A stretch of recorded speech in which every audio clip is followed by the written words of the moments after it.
Hello everyone, so in this video, we're going to be reviewing the Lmipki Microneedle Patch. But before we get into that, a lot of you have been asking me how do I do this research so fast. I actually put together a complete guide that shows you my exact process. So the link is in the description down below for you guys to check out.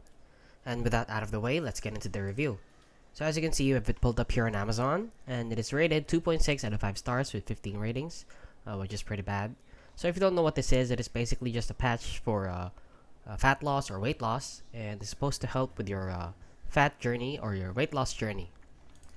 So if you're wondering if this product is legit, I'm just gonna say right off the bat that it is probably not, since weight loss is directly tied to your diet and exercise. So no matter how you use this, guys, if you don't have the proper diet and exercise or plan, you will not lose weight or you will lose fat.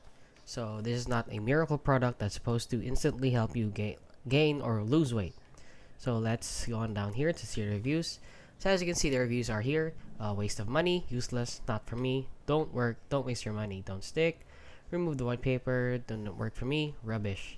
So please guys, if you're wondering if this product is legit, it is not. Please don't buy this in the hopes of miraculously helping you with your weight loss. So that is basically it. So if you found this video helpful, please consider liking and subscribing.